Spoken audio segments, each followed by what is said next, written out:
국민의힘 국회의원들 연찬회가 있었는데요. MT죠, MT. 우리 흔히 쓰는 말로. 거기 이제 윤석열 대통령이 작년에도 갔었고 올해도 거기 갔습니다. 윤석열 대통령이 이제 마이크를 잡고 어떻게 보면은 이런 자리에서는 자기 식구들이잖아요. 네.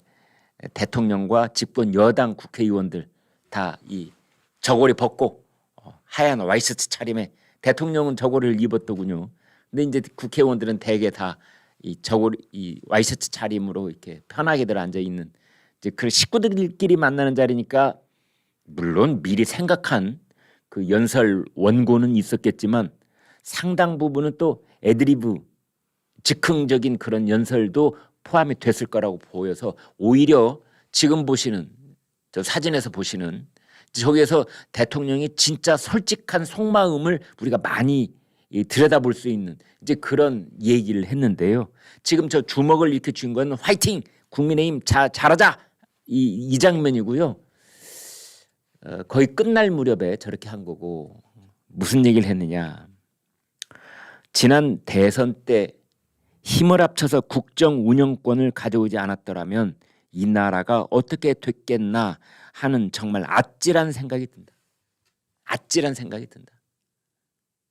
그러니까 윤석열 대통령이 검찰총장이었을 때는 잘 몰랐고 그다음에 국민의힘의 대선 후보 때도 잘 몰랐고 뭐 인수위원회 기간에도 잘 몰랐고 그러나 이제 대통령이 작년 5월 이후에 딱 돼서 국가 운영 전반을 다 이제 실핏줄까지 다 들여다볼 수 있잖아요. 보고서를 다 보고 그때 깜짝 놀랐다 이는 거죠. 국정 운영권, 네. 정권이란 뜻이죠. 국정 운영권 이것을 가져오지 않았더라면 어떡할 뻔했느냐. 아찔한 생각이 든다. 아찔한 생각이 든다. 문재인 정권, 그 다음에 이재명 정권 이렇게 이어졌더라면 어떡할 뻔했느냐. 그런 얘기입니다.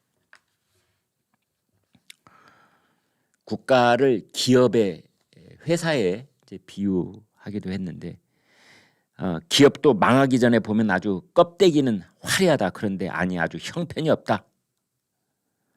겉으로 보기에는 화려해 보이고 자금도 없는데 사람은 또 그렇게 많이 채용을 해가지고 공무원 엄청 늘려놨잖아요. 공공기관도 많이 늘려놨고 직원 숫자도 많고 버려놓은 사업도 많다. 다 빈 껍데기다. 하나하나 뜯어보면 전부 회계가 분식이고 내실로 채워져 있는 게 하나도 없다. 이런 얘기를 했습니다. 그러니까 문재인 정권 때 그 뭐 일자리 늘리기 별것도 아닌 일자리를 다 만들어 가지고 뭐 줍는 일자리 뭐 이 전등 끄는 일자리 이런 것까지 다 만들었었잖아요. 그런 하물며 공무원들 공공기관 숫자 또 얼마나 많이 늘렸겠습니까? 꼭 필요한 자리도 물론 있었겠습니다만은. 그래서 포퓰리즘, 선심성, 그다음에 사회 간접 자본에 들어가는 여러 가지 불필요한 그런 것들, 공항 짓고 도로 놓고 막상 가서 보면은 지나다니는 차, 뜨고 내리는 비행기 단 한 대도 없는. 뭐 공항에 가보면은요, 저도 지난 여름 휴가 때 한번 가봤는데요. 저 지방에 있는 어디라 콕 찍어서 일부러 말씀드리지는 않겠습니다. 그 지역에 계신 분들 마음 아플 테니까. 아유, 뭐 공항 주차장에 막 자풀이 나가지고요. 왜 시멘트와 시멘트가 이어 붙이는 장소 있지 않습니까? 그 사이에 풀이 쭉. 공항 로비는요, 저 구석에 편의점이 조그마한 게 하나 있는데 무슨 유령의 집 같아요. 귀신 나오는 집. 이게 다 이제 선심성 그런 사업들이다. SOC. 지금도 뭐 공항 짓겠다는 공약들 많이 있지 않습니까? 여기저기에.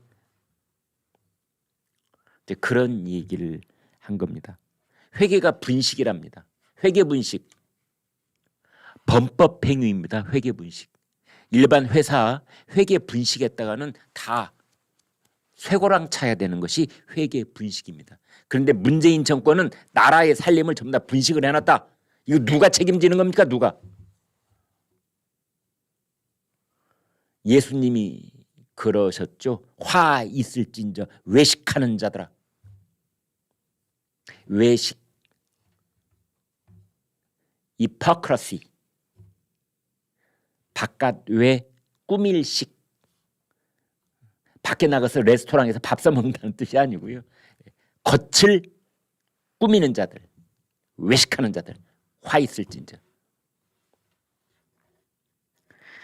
그러니까 결국은 그 윤석열 대통령이 이제 자기들 식구들끼리 연찬회 자리니까 조금 편한 용어를 쓰고 편하게 말을 하는 겁니다. 외화 내빈 이 문재인 정권, 껍데기 정권이고 쇼 정권이고 프로파간다 정권이고 그런 속뜻이 들어있는 거죠. 껍데기만 아주 화려했다. 껍데기만 화려했다.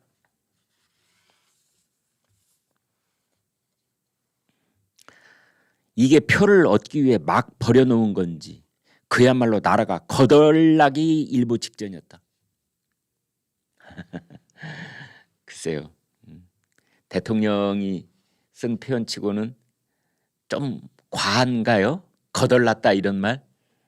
뭐 그런데 뭐 네, 우리 이제 일상생활에서는 많이 쓰는 말이니까 거덜나기 일보 직전이었다. 아찔했다. 그런 말을 대통령이 했습니다. 후쿠시마 오염 처리수 방류와 관련해서는 도대체 과학이라는 게 없고 1+1 이퀄 2가 돼야 되는데 1+1이 100이라고 그렇게 우기는 사람들. 프랑스도 원자력 발전소가 참 많은 나라잖아요. 오늘 아침에 프랑스 특파원이 쓴 칼럼을 보니까 프랑스 그 연안, 프랑스의 서해안이 있잖아요. 대서양 쪽으로. 그쪽에서 나오는 삼중 수소가 후쿠시마에서 나오는 삼중 수소의 10배인가요? 제가 지금 정확한 숫자는 기억이 안 나는데 아무튼 그쯤 됩니다. 중국의 동해안, 우리나라 쪽으로 있는 중국 동해안, 거기에 또 원자력 발전소가 쭉 있잖아요. 거기서 나오는 삼중수소 후쿠시마의 몇십 배. 그래서 그 특파원의 칼럼 내용은 뭐냐? 도대체 지금 우리나라 수산물이 위험하다고 하는 사람들, 당신네들 후쿠시마 그렇게 외치려면 프랑스 수산물 수입 금지, 중국산 수입 금지 이거부터 외쳐라 이런 뜻입니다. 특히 중국산, 중국에서 들여오는 모든 수산물, 바다를 거쳐서 오는 모든 것들 다 수입 금지 이것부터 외쳐야 될 거 아니냐. 그런 내용의 칼럼이 있었는데요. 아무튼 윤석열 대통령도 1+1을 100이라고 우기는 사람들 또 질타를 했습니다. 그런 세력들하고는 싸울 수밖에 없다. 설득이 불가능하다 그런 뜻입니다. 설득이. 이 사람들은 원래 서로 대화를 한다거나 누가 더 과학적이고 누가 더 합리적인지 이런 토론을 하려고 나선 사람들이 아니다. 거리에 나온 사람들 중에 일부는 말이죠. 이 사람들은 그냥 무작정 윤석열 정권을 발목을 잡고 흠집을 내고 퇴진을 주장하려고 그 목적으로 나온 사람들이지 그 중간 과정에서 과학적 근거는 아무런 관심도 없다. 왜 그 지난번에 광우병 사태에 그 앞장섰던 운동권들이 지금 다 고백하고 있잖아요. 저녁마다 자기네들이 모여서 회의를 했는데 그 광우병에 대한 과학적 근거에 대해서 토론한 적은 한 번도 없답니다. 어떻게 하면은 이명박 정권을 끌어내릴 것인가 그것만 전략적으로 토론을 했을 뿐이지 광우병에 대한 의학적 과학적 그 진실에 대해서 토론한 적이 단 한 번도 없다. 이게 지금 고백이 나오고 있는 겁니다. 아마도 그 비슷한 일들이 지금 벌어져 있을 거라고 저는 생각을 하는 것이지요. 그 사람들 지금 광화문 일대 거리를 주말마다 메우는 사람들 저녁 때 자기들끼리 회의하면 무슨 얘기할까요? 야 후쿠시마 오염수가 정말 인간에게 치명적인 거 이게 과학적으로 이건 이렇게 되고 저렇게 되고 이런 얘기 할까요? 한마디도 안 할 겁니다. 아마. 사람들 더 많이 끌어모으고 야 윤석열 정부를 더 자극적으로 그렇게 규탄하는 그런 뭐 문구 좀 없어 만들어봐 이런 얘기 많이 하지 않을까 이런 생각이 드는 겁니다. 짐작이긴 합니다만. 그런 사람들하고 윤석열 대통령은 설득 그게 아니고 싸워야 된다. 싸워야 된다. 싸울 수밖에 없다. 그 얘기를 하고 있습니다.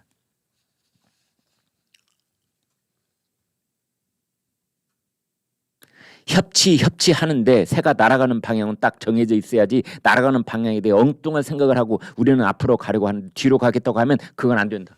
협치. 협치도 가는 방향이 같아야 협치를 할 수 있는 것이다. 자유민주주의 원칙을 지키는 사람들하고 협치는 가능하지만 사회주의 이념을 실현하기 위해서 정권을 잡으려고 하는 사람들하고는 협치는 못할 것이다. 이제 이런 얘기를 윤석열 대통령이 국민의힘 의원들한테 솔직하게 말하는 거지요. 사실은 이런 말은 대통령이 말하기 전에 국민의힘 의원들 입에서 먼저 나왔어야 되는 겁니다. 국민의힘 국회의원들 정신도 상당 부분 거덜나 있는 상태이기 때문에 말을 똑바로 하자면은 그런 말을 대통령이 해야만 되는 자리가 되고 말았다.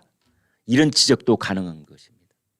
오죽하면 대통령이 협치에 대해서, 국가 재정에 대해서, 분식 회계에 대해서 이런 말을 했어야만 했을까라는 생각이 드는 것이지요. 국민의힘에 그 맨 일선에서 싸워야 되는 전사들 다 어디 갔습니까? 보이질 않아요. 보이질 않아.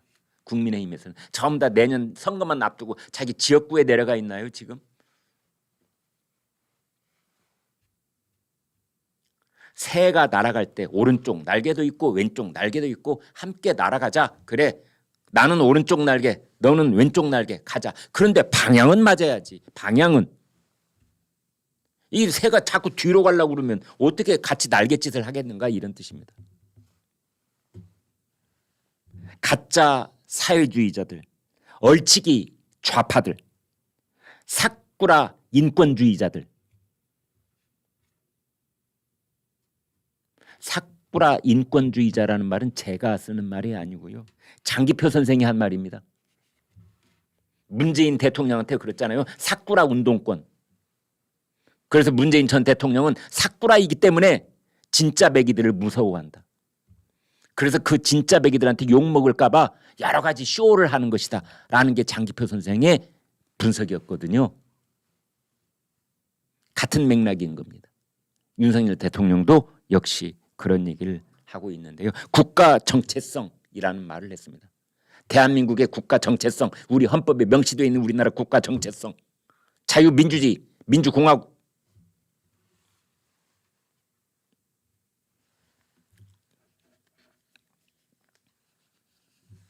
예를 들면 팔로군 행진곡 만든 사람, 북한 인민군 행진곡 만든 사람, 그런 사람의 기념관을 광주에다 지어야 된다고 지금 오늘 아침까지도 주장하고 있는 사람들하고 어떻게 협치를 하겠느냐.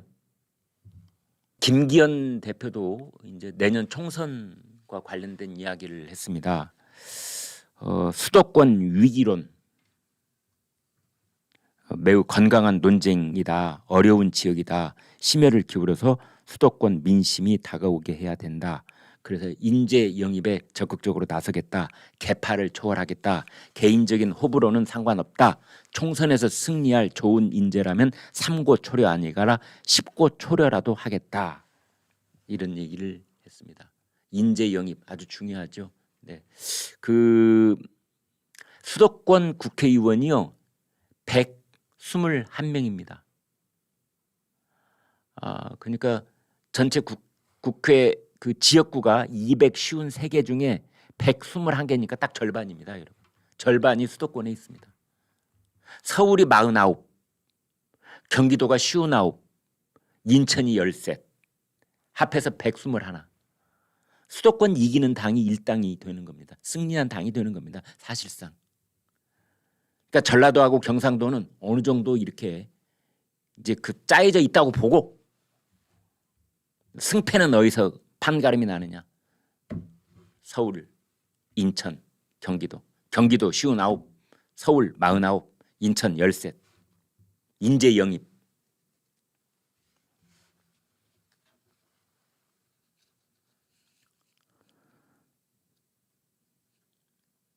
윤상현 의원 제대로 된 인물이 없다. 이런 걱정을 했고 안철수 의원도 인재가 부족하다. 이런 말도 했습니다. 이진복 대통령실 정무수석은 그런 말을 했다네요. 사람이 없다는 것은 네임밸류 높은 사람이 없다는 얘기지 출마할 사람이 없다는 건 아니다. 상대에 대응할 수 있는 사람을 찾으면 된다. 이건 역시 저는 같은 맥락이라고 봅니다. 수도권 위기론이 언론이 만든 이야기다 라면서 이진복 수석은 뭐 상대에 대응할 수 있는 사람을 찾으면 된다 이렇게 얘기를 했는데요. 그 말이 그 말입니다. 언론이 만든 말 아닙니다. 이진복 수석님. 네, 언론이 만든 말 아닙니다.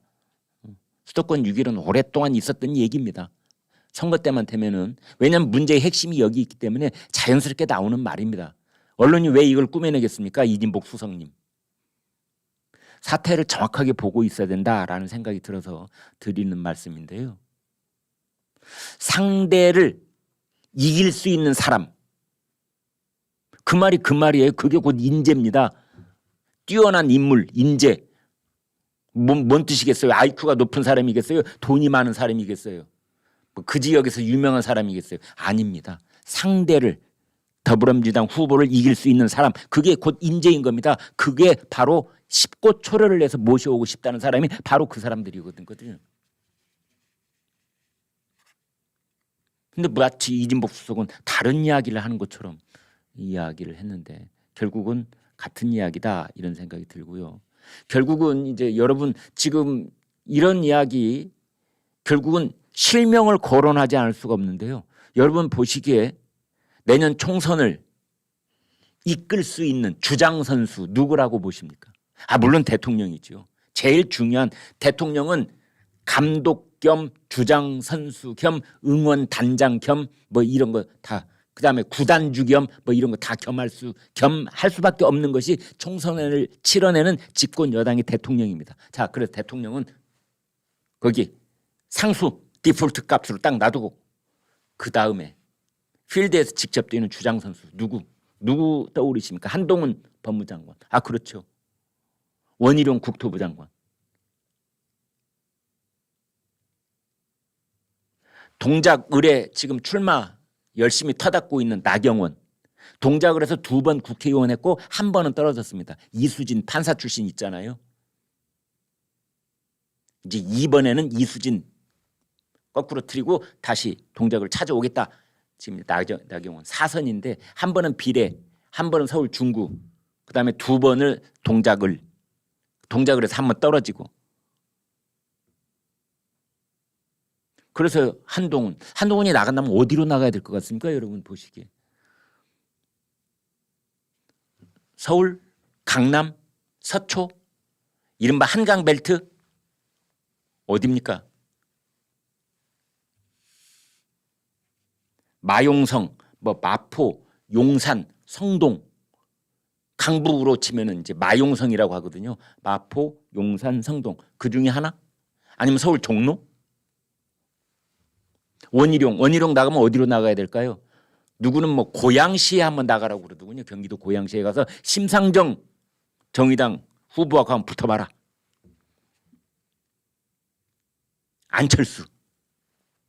안철수는 분당에 또 나가야 되나요?